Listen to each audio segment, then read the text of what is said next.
Here is the new GLA 250e, the plug-in hybrid, and here I want to show you how this car looks from the outside. Hopefully you can hear me.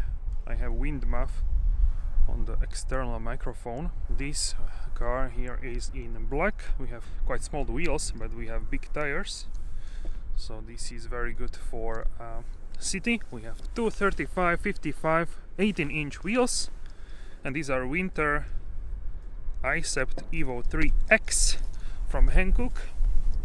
EQ power badge here. This car is non-metallic black paint. We have power domes here on the bonnet, and wow, it's so cold. So you can see here the chrome on the front and also in the grille,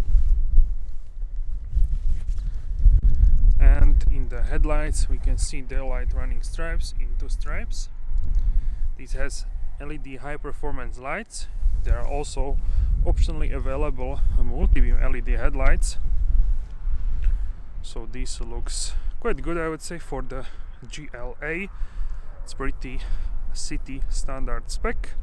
We have chrome around the windows, so this car doesn't have a night package, but it has a privacy glass at the rear. You can see it has almost coupe-like silhouette, but not fully, so like semi-coupe-ish silhouette. And at the rear we can see 2 sections of the rear tail lamps, new design for Mercedes-Benz. And on the left side you can see a GLA 250e. So here you can see the hybrid and tire pressure and petrol versions here. So this is one, and this is the second one. So that one was for the petrol, and here is for electric power. You can see 2 ports, depending which one you need. You will engage that one, and here is, I think, button for the charging. Here you can see some instructions. Alright, so let's open the bonnet and check out here what is under the bonnet. Alright guys, so this is what's under the bonnet. 1.33 liter or 1.4 liter inline 4-cylinder engine and also electric motor. So the system output is 218 horsepower, 450 newton meters of torque or 331 pound-feet of torque. The acceleration from 0 to 100 kilometers per hour is 7.1 seconds, and to 60 miles per hour it's 6.7 seconds, or 137 miles per hour. These are the specs of this car. You can close the bonnet here. Very nice Mercedes-Benz badge. Now we can check out the interior here.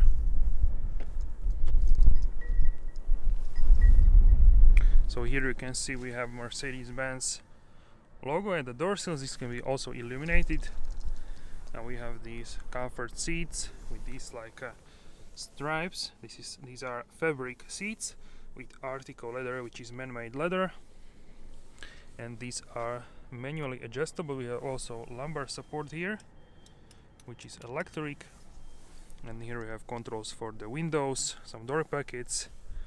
So really good daily driver. Here you have a button for the seat heating and EQ logo onto the MBUX system, so we can jump in.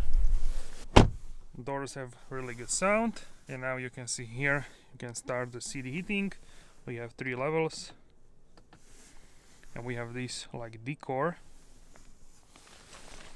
So here you can see you have 2 displays essentially. One is for the driver and one is here in the middle for the multimedia and other stuff. Here the EQ integration is integrated in the MBUX. So essentially here you can see the charging options. You can see departure time, maximum charge current, electric in the city, consumption. and energy flow, and vehicle here. On navigation you can also see the charging points. So for example, here you can see we have 4 charging points.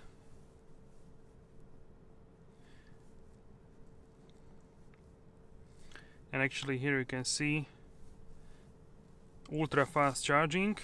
Also here you can see how many chargers are free, so 4 out of 4 are free. And you can also see here the radio, media, comfort, EQ, apps, Mercedes-Benz store, and settings for the car. And you can set up just about everything in this car.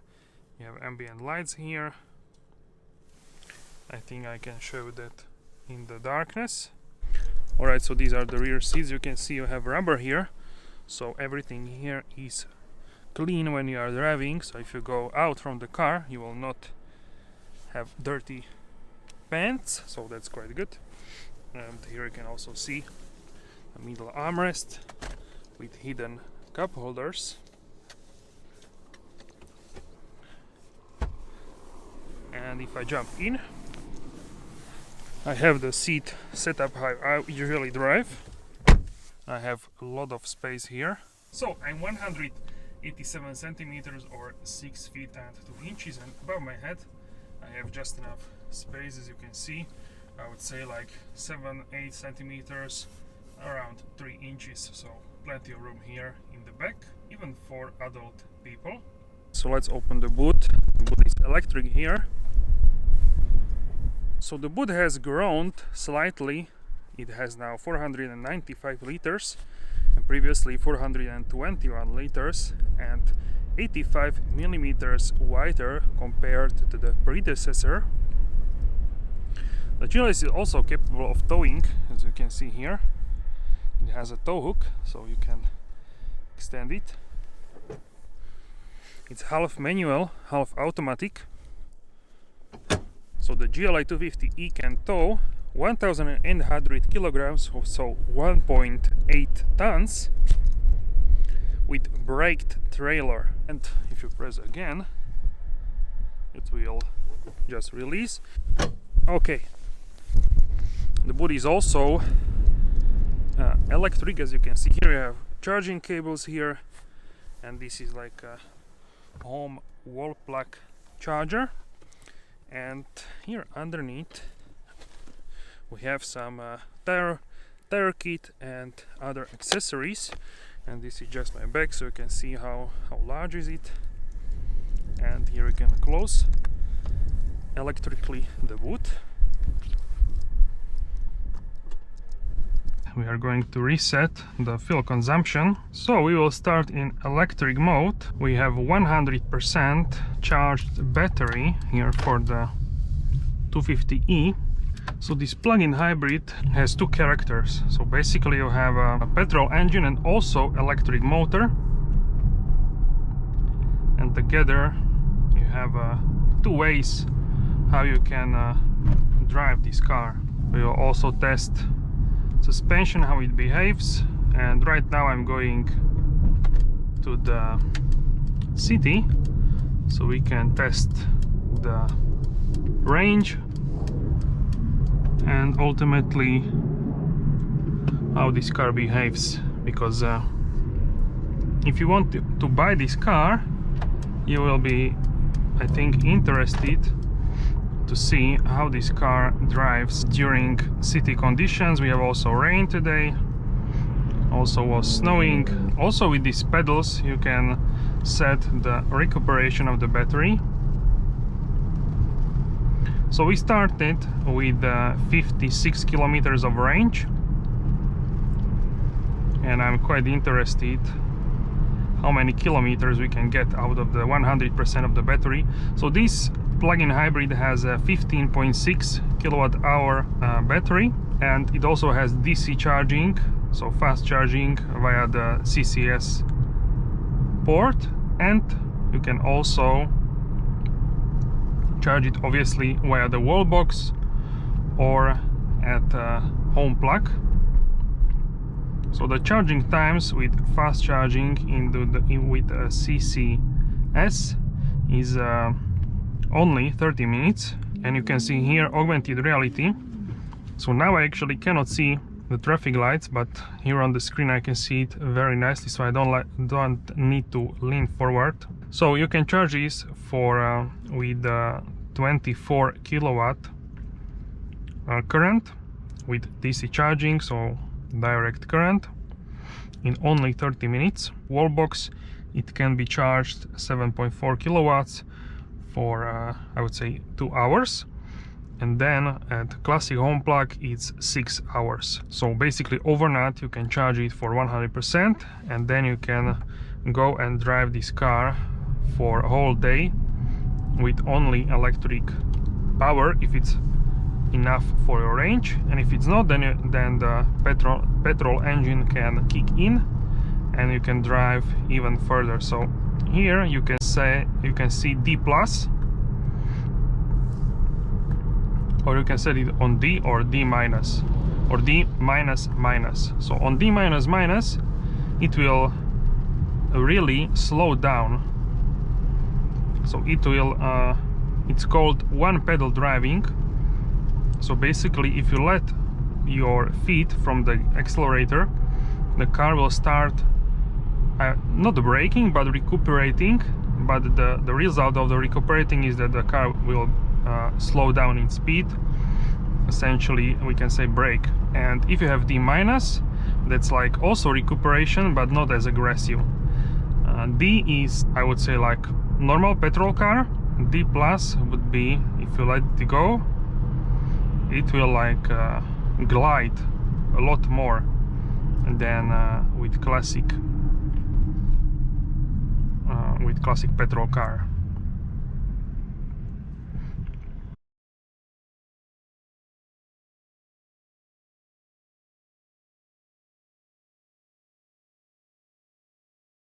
Or I guess now it says I have 4% out of 100% charged, and 100% will be at 16:28, and right now it's 15:59. So in 29 minutes, this is the rapid charging. You can see there how fast it's going, 15 kilowatts, because the battery is cold. It was parking outside the whole day. But I also turn it on here, the auxiliary heating. So that means that the car will be charged at 16:34, so 6 minutes later than it was before. And now we are charging at 20 kilowatts. So it's much faster now. So very easy process, and it seems that the charging is quite fast here. So that's really good. We are at 16:33 and we have 1% left. So it's pretty accurate, this calculation. I thought it would be like 5-10 minutes later than expected, but it seems it's doing very correct calculations about when your battery will be charged. So that's good to know. We have 16:34, exactly the same. So we are at 100%, and as you can see here plugged. So that means that it's still plugged, but it's not charging anymore.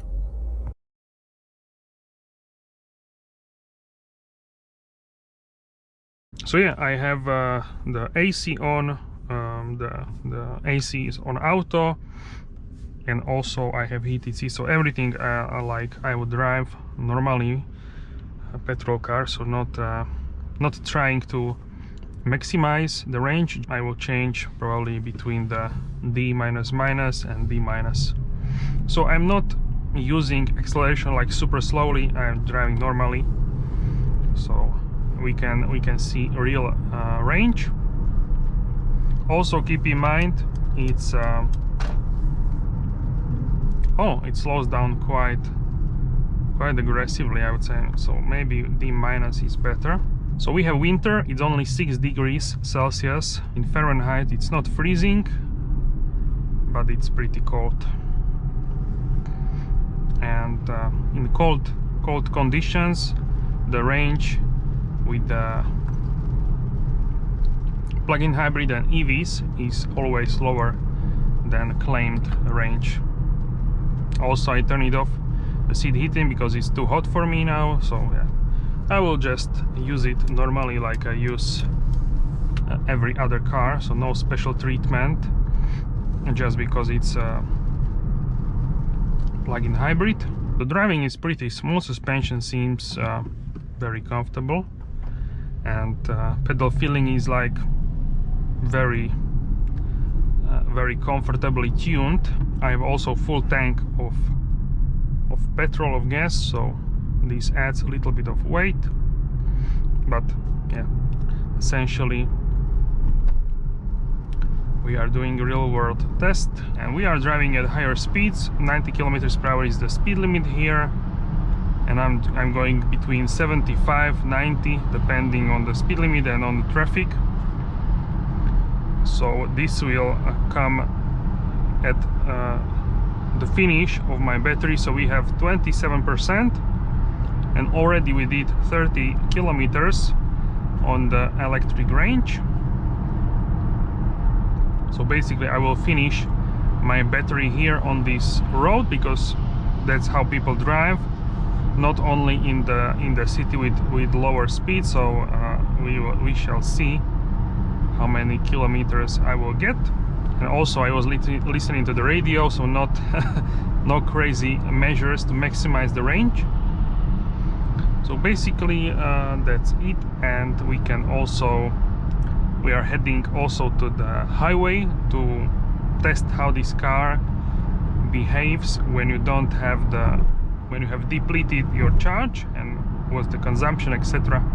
So we will check that as well. Alright, so here in the tunnel you can see the ambient lights. Also you can hear the tunnel. Sound isolation in this car is pretty good, I would say. Also you can see this ambient lighting really beautifully in blue color. So in GLA you really feel like you are in the SUV. It's not just raised up crossover or hatchback, but it's really a different feeling to the A-Class. Now we are at the same road, but with super smooth asphalt. So I think this is the smoothest asphalt which is possible to find. Basically the result of this is that your perception of isolation is even better, because you don't hear really that much sound from the tires. Not really a lot of sound, because even here on this surface it's really smooth. You have also blind spot monitor, and we have only 12%. So let's see about the range. We have depleted the battery. Reset value, no. Okay, so we did exactly 49 kilometers on electric range. I think it's pretty good, considering I didn't even try to do anything special, like try to maximize range. I just drove normally, like I would drove normally. But even when you have depleted battery, you don't have like 100% depleted, it's always a little bit battery there. It can actually turn off the engine on some occasions, and you can then glide even if you have like almost no energy in the batteries. Essentially you can see it here, it turned off the petrol engine. Now it can go like few meters, it can add up to using less petrol. So it's like extended, I would say, version of the start-stop system. So essentially it's using start-stop longer than you would if you wouldn't have a plug-in hybrid version. So now I'm going on the only electric, and also yeah, it shuts down the engine sooner than if you have only plug-in. If you have only petrol car, it will have engine running until you stop, but here it will shut the engine sooner because it has this plug-in hybrid version. Also you don't have the button for the start stop, so it's like automatic, you cannot turn it on or off. Alright guys, so going here on the highway, I'm very impressed by the stability. So let's test the Acceleration is pretty good, I would say. You should be fine in daily traffic with this.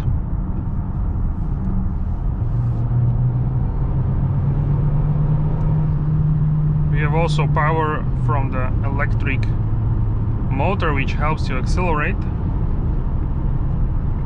And we will soon have a 130 limit, so we will test the acceleration in the sport mode.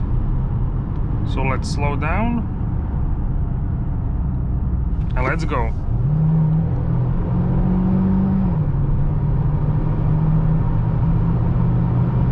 Okay, 130. So, pretty good, I would say. You will not be slowing down others with this car, definitely. So here, 130 kilometers per hour or 80 miles per hour.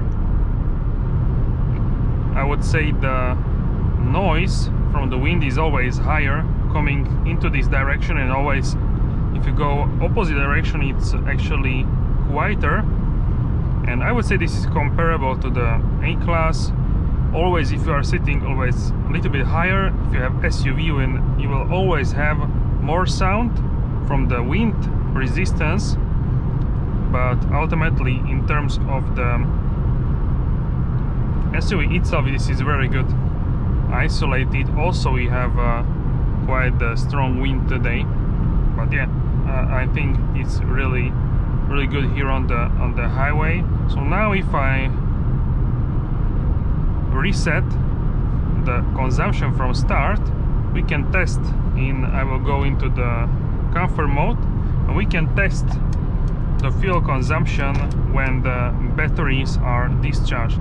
In this car we have 8-speed DCT box, so we have a lower RPMs at 80 miles per hour, 130 kilometers per hour, only 1900, so under 2000. Really great for consumption.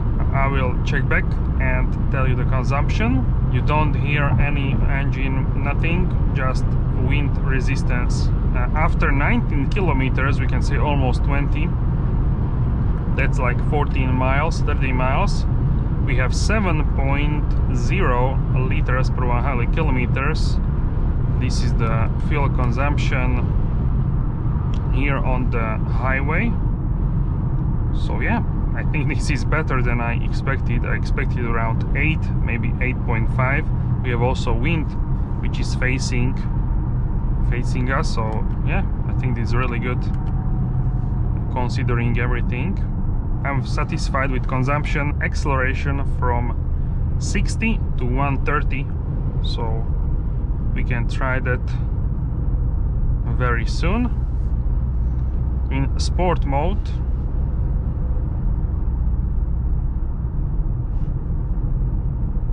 now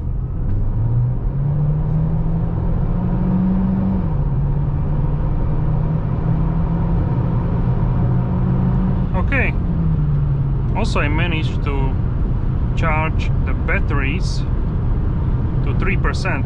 We have also strong wind. I can feel that the car is moving from side to side. Wow, it's quite strong. But even like this, very impressive. So now driving in the opposite direction, going back, and I'm highly likely facing stronger wind because the car doesn't go into the 8th gear, it stays in 7th gear. So probably you have more air force going our way, so that's why it needs more torque, more power.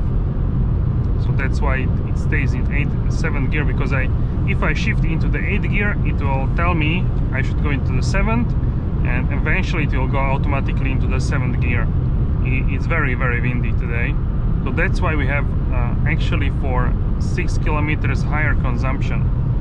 But when we were going back, it was 2.6 liters lower. Now we have 9.6 liters. So yeah, that's in every car. If you have a headwind, then yeah, the consumption will be higher. And you can see how the car looks with ambient lighting. It looks really good. You can also lower the speed a little bit. Now we have a little bit quieter drive, but also you can feel the wind still. So here you have 64 colors, you can change it really easily.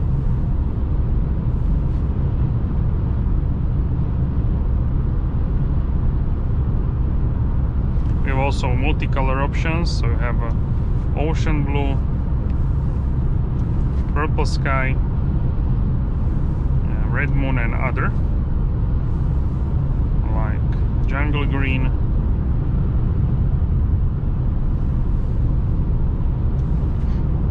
so very nice, and premium interior feel really great in the GLA.